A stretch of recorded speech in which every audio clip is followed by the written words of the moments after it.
बहुत समय पहले सुखपुर नाम का एक सुंदर गांव था। सुबह होते ही वहां अलग अलग खाने की खुशबू पूरे गांव में फैल जाती थी।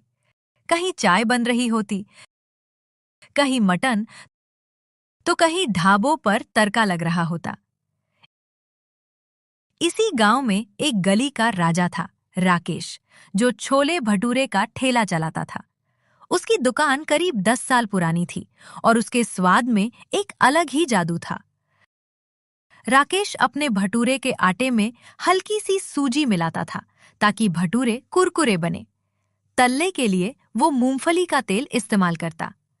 छोले रात भर भिगोए जाते और सुबह बड़ी इलायची, लौंग, दालचीनी और चाय पत्ती के पानी से उनका रंग और स्वाद बढ़ाया कल उसे जाता। निकाल देंगे। आओ भैया, गर्मा गर्म छोले भटूरे खाओ। भैया, थोड़े और छोले डाल देना। अरे भैया, एक्स्ट्रा चाहिए तो पैसे लगेंगे। भैया, आज भटूरे थोड़े छोटे लग रहे हैं। अरे जल्दी में बनाया है, पत्नी गांव गई हुई है। राकेश भले ही स्वाद का राजा था, लेकिन वो कंजूस और घमंडी था।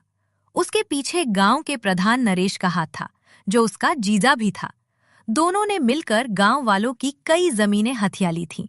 पास के गांव हरिपुर में महेश अपनी पत्नी सीता और बेटे गोपाल के साथ रहता था, लेकिन कर्ज न चुका पाने के कारण उसका घर छिन गया। भारी मन से महेश और उसका परिवार घर छोड़ देते हैं। रास्ता लंबा और मुश्किल था।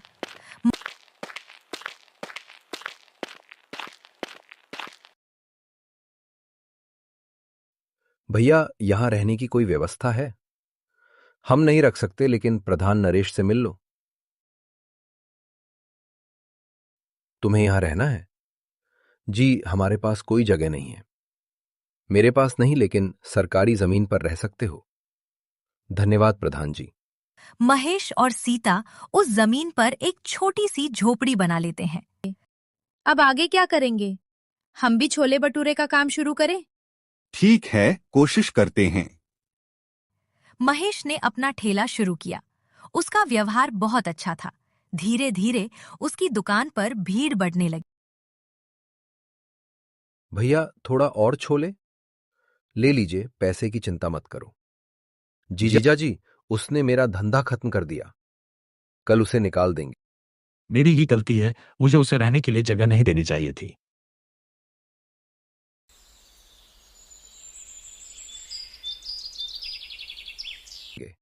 ये जगह खाली करो, हम पैसे दे देंगे। नहीं, हमें जमीन चाहिए। तुम्हें यहां से निकालेंगे। प्रधान और राकेश हमें यहाँ से निकालना चाहते हैं। अब क्या होगा? तुम चिंता मत करो भाग्यवान, मैं कुछ सोचता हूँ। उसी रात अचानक आप कौन हैं और हमारे घर में कैसे आए? महेश के घर एक अजनबी छिपा हुआ था। मैं डाकू हूं, लेकिन गरीबों की मदद करता हूं। हमें आपकी मदद चाहिए। मैं सब ठीक कर दूंगा। अगर आप मदद कर सकें तो हमारी बहुत बड़ी समस्या हल हो जाएगी। महेश, अरे ओ महेश भाई। भाई, जीजा जी को कुछ लोग उठा ले गए। मेरी गलती हो गई, उन्हें बचा लो। हम तुम्हारी मदद जरूर करेंगे, घबराओ नहीं, कुछ नहीं होगा। मुखिया जी को हाँ, बस हमें बताओ वह लोग कहाँ ले गए हैं मुखिया जी को।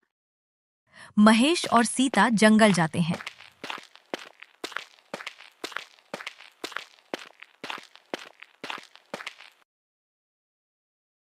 तुम यहां क्यों आए? हम प्रधान को छुड़ाने आए हैं। देखो, जिनको तुमने सताया वही तुम्हें बचाने आए हैं। मुझे माफ कर दो, मैं गलत था। अब हम सब मिलकर रहेंगे। अगले दिन से महेश और राकेश मिलकर अपना अपना ठेला चलाने लगे। अब उन दोनों में अच्छी दोस्ती हो गई थी।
उस दिन के बाद नरेश और राकेश बदल गए और महेश का परिवार सुख शांति